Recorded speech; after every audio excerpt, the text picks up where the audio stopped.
नमस्कार, DD news पर आप सभी का स्वागत है। मैं हूं आपके साथ भावना नैयर। देश और दुनिया की बड़ी और अहम खबरों को लेकर हम हाजिर हैं। शुरुआत करते हैं सुबह की टॉप हेडलाइंस के साथ। 3 देशों की यात्रा संपन्न कर स्वदेश रवाना हुए प्रधानमंत्री नरेंद्र मोदी। नाइजीरिया, ब्राजील और गयाना में आयोजित कई सम्मेलनों और बैठकों में हुए शामिल।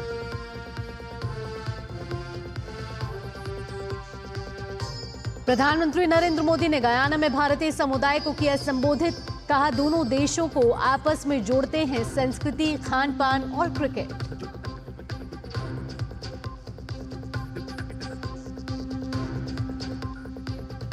रूस का यूक्रेन पर बड़ा हमला, पहली बार दागी इंटरकॉन्टिनेंटल बैलिस्टिक मिसाइल। निप्रोज शहर को बनाया निशाना, पश्चिमी देशों ने की निंदा।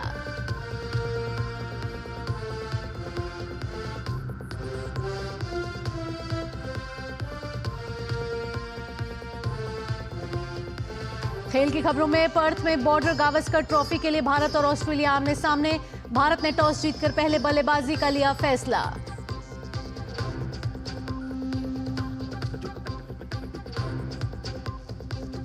और दिल्ली एनसीआर में वायु प्रदूषण से जीना हुआ मुहाल, आज भी ज्यादातर इलाकों में AQI 400 के पार।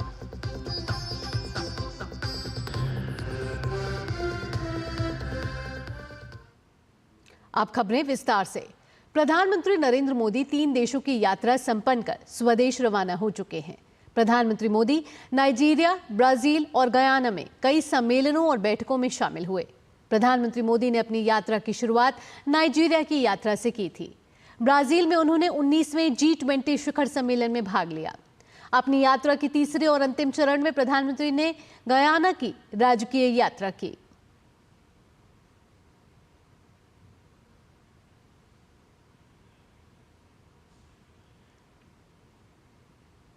प्रधानमंत्री नरेंद्र मोदी ने गयाना की राजधानी जॉर्ज टाउन में भारतीय समुदाय को संबोधित किया। भारत गयाना के मजबूत और ऐतिहासिक रिश्तों का जिक्र करते हुए प्रधानमंत्री ने भारतीय समुदाय के योगदान को सराहा। पीएम ने दोनों देशों के साझा मूल्यों का जिक्र किया। पीएम ने 2 दशक से अधिक समय पहले की अपनी गयाना यात्रा को भी याद किया।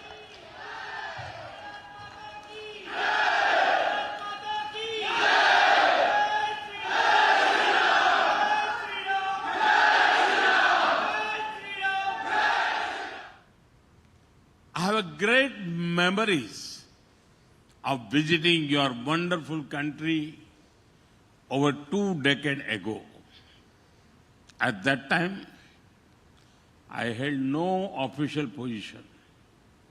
I came to Guyana as a traveler, full of curiosity. Now, I have returned for this land of many waters as the Prime Minister of India. A lot of things have changed between then and now. But the love and affection of my Guyanese brothers and sisters remains the same. My experience has reaffirmed you can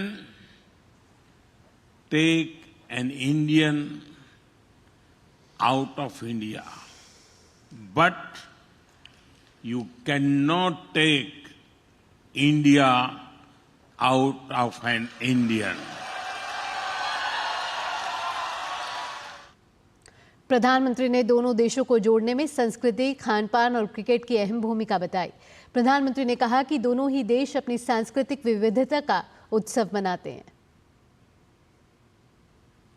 Both India and Guyana are proud of our rich and diverse culture. We see diversity as something to be celebrated, not just tolerated. Our countries are showing how cultural diversity is our strength. प्रधानमंत्री ने भारत की विकास यात्रा का विस्तार से जिक्र किया। PM ने कहा कि इंफ्रा विकास की दिशा में अभूतपूर्व गति से काम हो रहा है। India is a global hub for e-commerce, AI, fintech, agriculture, technology, and more. We have reached Mars and the moon. From highways to highways, airways to railways, we are building state-of-art infrastructure. Guyana के राष्ट्रपति इरफान अली ने दुनिया भर में भारत के बढ़ते रुतबे और प्रधानमंत्री मोदी के नेतृत्व को सराहा। India today is a world leader in innovation, technology, infrastructure, development, human capital advancement, and importantly, Prime Minister Shri Narendra Modi, India is a shining light in leadership, your leadership. It is no secret that the strength of your leadership, the passion and compassion of your leadership, the deliberateness of your leadership has placed India in a different light and realm around the globe. You have brought incredible respect, but more importantly, you have brought a level of dignity and pride to India that is unmatched, and we congratulate you on that. प्रधानमंत्री नरेंद्र मोदी ने Guyana की संसद की विशेष बैठक को संबोधित किया।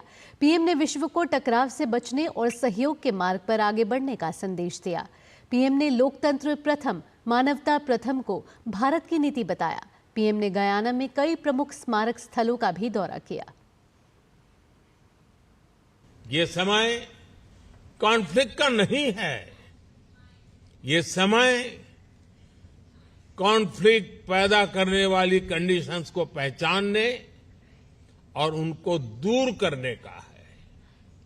आज टेररिज्म, ड्रग्स, साइबर क्राइम ऐसी कितनी ही चुनौतियां हैं जिनसे मुकाबला करके ही हम अपनी आने वाली पीढ़ियों का भविष्य संवार पाएंगे।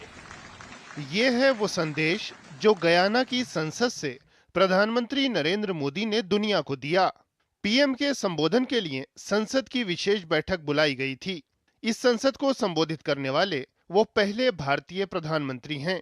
भारत गयाना के ऐतिहासिक संबंधों का जिक्र करते हुए पीएम ने सर्वोच्च नागरिक सम्मान के लिए गयाना की जनता का आभार जताया। पीएम ने लोकतंत्र और मानव केंद्रित दृष्टिकोण को दोनों देशों का साझा मूल्य बताया। मानवता प्रथम की भारत की नीति के तहत ग्लोबल साउथ की आवाज उठाने का उल्लेख करते हुए पीएम ने कहा कि भारत का नजरिया विश्व बंधु का है। एक भी देश, एक भी रीजन पीछे रह गया तो हमारे ग्लोबल गोल्स कभी हासिल नहीं हो पाएंगे। तभी भारत कहता है every nation matters. Bharat island Nations को स्मॉल आइलैंड नेशन नहीं बल्कि लार्ज ओशन कंट्रीज मानता है। गयाना की राजधानी जॉर्ज टाउन में पीएम प्रोमेनेड गार्डन पहुंचे, जहां उन्होंने महात्मा गांधी की प्रतिमा पर श्रद्धांजलि अर्पित की। प्रतिमा की स्थापना 1969 में बापू की 100वीं जयंती पर की गई थी। प्रधानमंत्री ने वहां राम भजन सुनते हुए मंजीरा भी बजाया।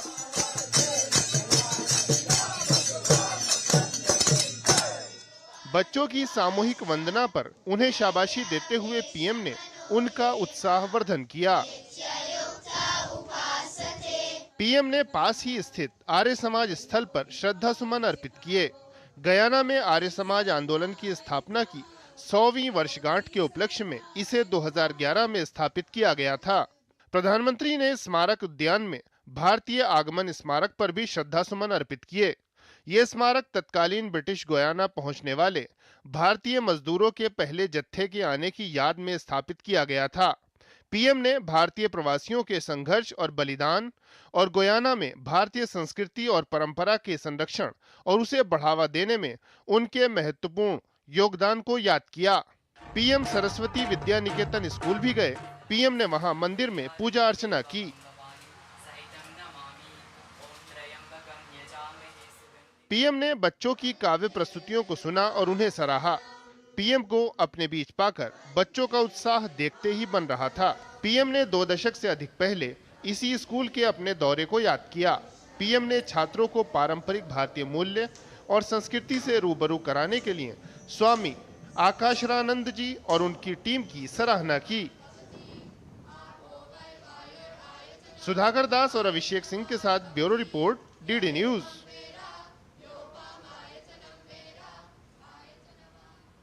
कैरिकॉम समूह ने विभिन्न क्षेत्रों में भारत से मिल रही सहायता पर प्रधानमंत्री का आभार जताया है। कैरिकॉम देशों के नेताओं ने प्रधानमंत्री मोदी के दृष्टिकोण की सराहना की। They also appreciated the fact that Prime Minister's initiatives correctly matched the felt need of the CARICOM countries, and leader after leader expressed a view that India is like a family member of the CARICOM community. बढ़ते अब अगली खबर की ओर। राष्ट्रपति द्रौपदी मुर्मू आज अंतर्राष्ट्रीय सांस्कृतिक महोत्सव लोक मंथन का शुभारंभ करेंगे। इससे पहले कल राष्ट्रपति कोटि दीपोत्सव में शामिल हुई। उन्होंने लोगों से संकल्प का दीपक जलाकर देश को निरंतर विकास के पथ पर आगे ले जाने का संकल्प लेने का आग्रह किया है। उन्होंने लोगों से सत्य और धर्म के मार्ग पर चलने और वंचितों के कल्याण के लिए काम करने का संकल्प लेने का आह्वान किया। साथ ही इस बात पर भी जोर दिया कि दीपक जलाना अंधकार से प्रकाश की ओर और अज्ञान से ज्ञान की ओर बढ़ने का प्रतीक है। राष्ट्रपति ने साथ ही कहा कि देश समग्र और समावेशी विकास के लक्ष्य के साथ आगे बढ़ रहा है।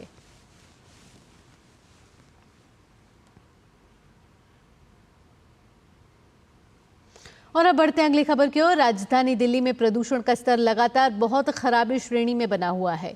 कई इलाकों में वायु गुणवत्ता सूचकांक यानी कि AQI का स्तर आज भी 400 के पार दर्ज किया गया। आज सुबह 6 बजे जहांगीरपुरी का AQI सर्वाधिक 424 रहा।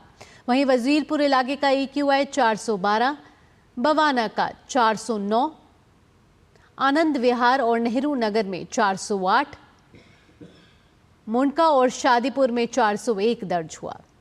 वहीं दिल्ली के अन्य इलाकों में AQI 398 से 364 के बीच दर्ज किया गया।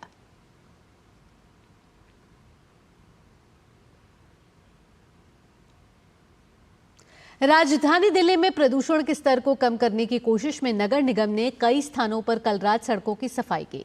NDMC के उपाध्यक्ष और भारतीय जनता पार्टी के नेता कुलजीत सिंह चहल सफाई अभियान के दौरान मौजूद रहे। कुलजीत सिंह चहल ने आम आदमी पार्टी के नेतृत्व वाली दिल्ली सरकार की आलोचना की और साथ ही उस पर दिल्ली को स्वच्छ बनाने के लिए पर्याप्त कदम उठाने में विफल रहने का भी आरोप लगाया। साथ ही उन्होंने कहा कि प्रधानमंत्री के स्वच्छ भारत अभियान के प्रेरणा से शुरू हुए इस अभियान का मकसद कचरा मुक्त NDMC हासिल करना है।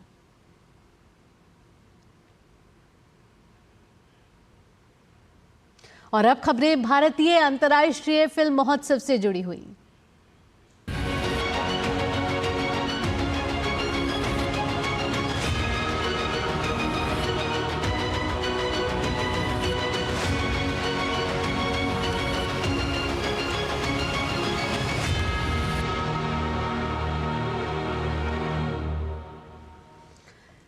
सार्वजनिक लोक सेवा प्रसारक प्रसार भारती ने अपना ओवर द टॉप यानी कि OTT प्लेटफॉर्म लॉन्च कर दिया है। इस OTT प्लेटफॉर्म को गोवा में आयोजित international film festival of India में लॉन्च किया गया।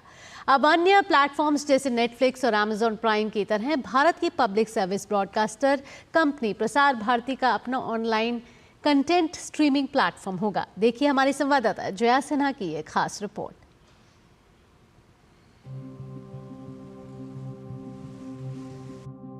भारत की संस्कृति का दर्पण प्रसार भारती है कराता।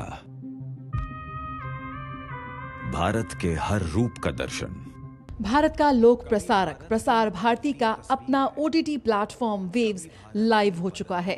इफ्फी 2024 में प्रेस वार्ता के दौरान प्रसार भारती के चेयरमैन नवनीत कुमार सहगल, प्रसार भारती के CEO गौरव द्विवेदी, निर्माता निर्देशक शिव सागर, संदीप सिंह और अभिनेत्री गौहर खान ने इसे दर्शकों के लिए एक नई शुरुआत करार दिया। नहीं, देखिए, हमारा जो USP अल्टीमेट सेलिंग पॉइंट है हमारा, वो वही है, साफ सुथरा पारिवारिक मनोरंजन। हम मनोरंजन की उस भीड़ में नहीं रहना चाहते जिस भीड़ में जो आज समाज के साथ वो भीड़ जो हो रहा है। तो हम तो सामान्य साफ सुथरा पारिवारिक मनोरंजन देंगे, इसीलिए हम सबसे अलग हैं। वेव्स ऐप एंड्रॉयड और iOS पर उपलब्ध है और वेव्स फैमिली एंटरटेनमेंट की नई लहर के रूप में दर्शकों का ध्यान खींच रहा है। आज की तारीख में हमारे पास तकरीबन 40 से 50 हज़ार घंटे का कंटेंट है जो ऑलरेडी डिजिटाइज्ड है, और जो बचा हुआ आइडेंटिफाइड और इन्वेंटरीड कंटेंट है उसके डिजिटाइजेशन का काम हमारे यहाँ पे लगातार चल रहा है। और इनको हमारी आर्काइव्स की जो वेबसाइट है यूट्यूब वगैरह के ऊपर में उनके लो रेज वर्जन्स तो हमने ऑलरेडी अवेलेबल कराए हैं, लोग उनको देख सकते हैं। और उसमें से कुछ चुनिंदा कंटेंट ऐसा है तकरीबन 2 से 2.5 हज़ार घंटे का, जिसको हम लोग ऑलरेडी ला करके वेव्स पर भी प्रस्तुत करती हैं। इस प्लेटफॉर्म का उद्देश्य मनोरंजन के विभिन्न विकल्प प्रदान करना है, जिसमें लाइव चैनल और ऑन डिमांड कंटेंट शामिल है। इस मौके पर फौजी 2.0 की स्टारकास्ट भी मौजूद थी, जो दूरदर्शन के नए अंदाज की झलक पेश करती है। The legacy of Shah Rukh Khan, Fauji, has a new life now. Fauji 2 has been released on DD National Monday to Thursday, 9 p.m. And it's a great, opportunity for us to be getting showcased on DD National and Waves. The stories of Fauji 2 are very relatable. It's the stories of the lives of people who represent and protect India. जो कहानियाँ हमें पता भी नहीं चलती हैं, जो हमारे बॉर्डर्स पे हमारी सुरक्षा कर रहे हैं, उनकी ज़िंदगियों में और उनकी फैमिलीज़ में क्या होता है, उनके साथ क्या दिक्कतें आती है, क्या अच्छाइयाँ होती हैं, वो सारे खुशी, गम, struggles and actual lives of these people are being showcased. ये OTT प्लेटफॉर्म 12 से ज़्यादा भाषाओं में सामग्री पेश कर रहा है। इसका लक्ष्य समय के साथ सभी भाषाओं और बोलियों में कार्यक्रम शामिल करना है। इस नए OTT प्लेटफॉर्म का उद्देश्य डिजिटल स्पेस में स्वस्थ सामग्री लाना ही नहीं, बल्कि बच्चों और युवाओं सहित समाज के सभी वर्गों के लिए सामग्री उपलब्ध कराना भी है। Jaya Sinha, DD news, Panaji, Goa.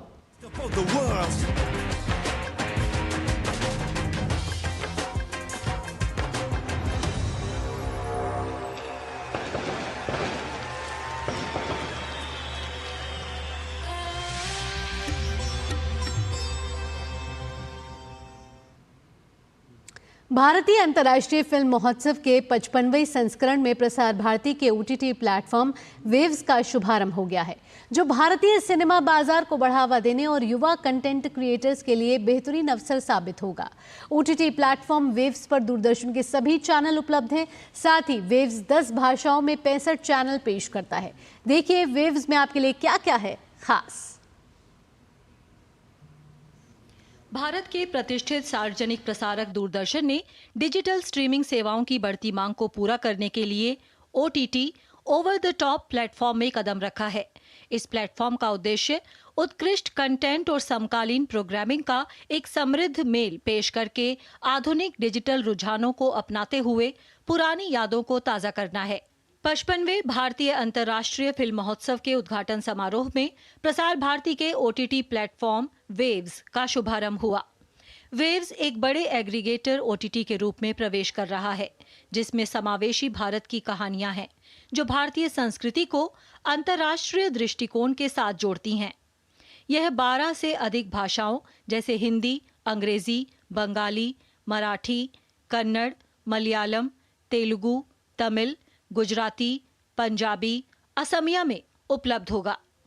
यह video on demand, free to play gaming, radio streaming, live TV streaming, 65 live channel, video और गेमिंग सामग्री के लिए कई इन ऐप इंटीग्रेशन और open network for digital commerce समर्थित ई-कॉमर्स प्लेटफॉर्म के माध्यम से ऑनलाइन शॉपिंग की सुविधा प्रदान करेगा। वेव्स प्ले स्टोर पर उपलब्ध है और इसे आप डाउनलोड कर सकते हैं। भारत का राष्ट्रीय प्रसारक प्रसार भारती ने कदम रखा है OTT प्लेटफॉर्म्स की दुनिया में। फिलिप, बताइए किस तरह से आप इसको डाउनलोड कर सकते हैं अपने फ़ोन पे? ये एकदम आसान है। आप अपने प्ले स्टोर पे या फिर अपने ऐप स्टोर पे जाके वेव्स स्पेस PB टाइप कर लें और सीधा डाउनलोड कर लें। वेव्स एक बड़े एग्रीगेटर OTT प्लेटफॉर्म के रूप में यहाँ पर प्रवेश कर रहा है। सब आप देख सकते हैं सिर्फ आपके अपने OTT प्लेटफॉर्म वेव्स पर। रामायण, महाभारत, शक्तिमान और हम लोग जैसे कालातीत शो की लाइब्रेरी के साथ यह प्लेटफॉर्म भारत के अतीत के साथ सांस्कृतिक और भावनात्मक जुड़ाव की तलाश करने वाले दर्शकों को अपनी ओर खींचता है। वेव्स में नागार्जुन और अमला अक्कीनेनी द्वारा अन्नपूर्णा फिल्म और मीडिया स्टूडियो के छात्रों की फिल्म रोल नंबर 52 का प्रदर्शन किया जाएगा। 1980 के दशक के शाहरुख खान के लोकप्रिय शो फौजी का आधुनिक रूपांतरण फौजी 2.0, ऑस्कर विजेता गुनीत मोंगा कपूर की किकिंग बॉल्स वेव्स में प्रदर्शित होंगी। वेव्स में अयोध्या से प्रभु श्री राम लला की आरती की और प्रधानमंत्री नरेंद्र मोदी द्वारा मासिक मन की बात जैसे कार्यक्रमों का सीधा प्रसारण सम्मिलित है। वेव्स में चुने हुए लोकप्रिय एनिमेशन कार्यक्रम डॉगी एडवेंचर, छोटा भीम, तेनालीराम, अकबर बीरबल और Krishna jump, fruit chef, Ram the योद्धा, क्रिकेट प्रीमियर लीग टूर्नामेंट जैसे गेम भी हैं। इसके अतिरिक्त यह समाचार, वृत्तचित्र और क्षेत्रीय सामग्री प्रस्तुत करता है। तमाम देसी विदेशी निर्माता निर्देशक वेव्स को लेकर उत्साहित हैं। एक बहुत नॉस्टैल्जिक मोमेंट होता है जब ये सारे शोज़ वापस एक बार फिर से आ जाते हैं जो कहीं पे भी देखे नहीं जा सकते। सो आई एम श्योर क्योंकि ये दूरदर्शन के IP है और उनका कंटेंट है तो ये सारा वेव्स में अवेलेबल रहेगा, तो वो एक अच्छी बात है। उससे बेहतर क्या होगा कि हम दूरदर्शन पहले फैमिली के साथ देखते थे, अब दूरदर्शन का जो नेशनल वेव्स आने वाला है ना थ्रू दिस OTT प्लेटफॉर्म। यह शुभारंभ न केवल प्रसार भारती के लिए बल्कि डिजिटल मीडिया और OTT दर्शकों के लिए एक बड़ी शुरुआत का प्रतीक है, क्योंकि यह एक संपूर्ण इंफोटेनमेंट इकोसिस्टम प्रदान करता है। जया सिन्हा के साथ ब्यूरो रिपोर्ट, DD न्यूज़।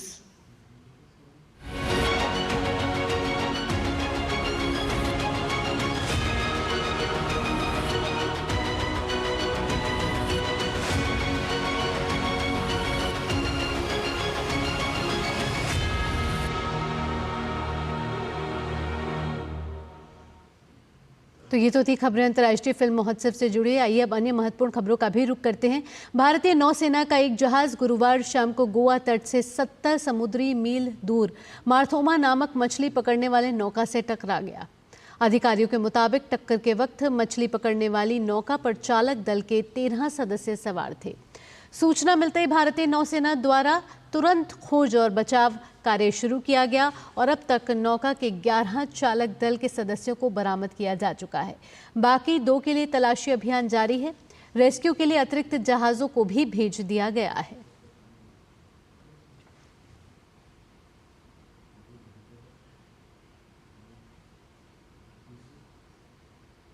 और अब अंतर्राष्ट्रीय खबरों का रुख कर लेते हैं। रूस की ओर से यूक्रेन पर पहली बार बैलिस्टिक मिसाइल से हमला किया गया है, जिसकी पूरी दुनिया में चर्चा हो रही है। दरअसल गुरुवार को रूस ने यूक्रेन के शहर डिनिप्रो पर एक हाइपरसोनिक मध्यवर्ती दूरी की बैलिस्टिक मिसाइल दागी है, जिसके बाद खुद राष्ट्रपति व्लादिमीर पुतिन का भी बयान आया है। पुतिन ने इस हमले को न सिर्फ स्वीकार किया है, बल्कि ये चेतावनी भी दी है कि रूस की सेना इसका इस्तेमाल कर उन देशों के खिलाफ भी कर सकती है जिन्होंने यूक्रेन को रूस पर हमला करने के लिए अपनी मिसाइलों का इस्तेमाल करने की इजाज़त दी है। रॉयटर्स के अनुसार अमेरिका और ब्रिटेन की ओर से कीव को उन्नत हथियार और रूसी क्षेत्र पर हमला करने की अनुमति देने के जवाब में रूस की ये प्रतिक्रिया देखने को मिली है। पुतिन की ओर से ये संकेत भी दिया गया है कि ये मिसाइल परमाणु हमला करने में सक्षम है।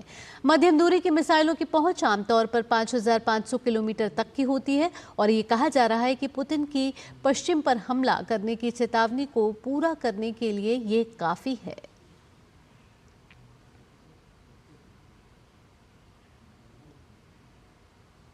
और अब खबरें खेल जगत से। बॉर्डर गावस्कर ट्रॉफी 2024 का आगाज पर्थ टेस्ट से हो गया है। भारत ने टॉस जीतकर पहले बल्लेबाजी का फैसला लिया है। भारत की ओर से हर्षित राणा और नीतीश कुमार रेड्डी का इस मुकाबले से टेस्ट डेब्यू हो रहा है। वहीं आर अश्विन को प्लेइंग 11 में जगह नहीं मिली है। भारतीय टीम को हाल ही में अपनी सरजमी पर न्यूजीलैंड के हाथों 3-0 से शिकस्त झेलनी पड़ी थी। वैसे टीम इंडिया के लिए यह सीरीज बेहद अहम है और टीम को अगर विश्व टेस्ट चैंपियनशिप के फाइनल में जाना है तो इस सीरीज को बड़े अंतर से जीतना होगा। भारत और ऑस्ट्रेलिया के बीच अब तक 107 टेस्ट मैच हुए हैं, जिसमें 32 में भारतीय टीम को जीत और 45 में उसे हार का सामना करना पड़ा है। एक मैच टाई और 29 मुकाबले ड्रॉ रहे हैं। इसी के साथ इस बुलेटिन में इतना ही। अगला कार्यक्रम आप देखेंगे नया सवेरा। फिलहाल के लिए मुझे दीजिए अनुमति। नमस्कार।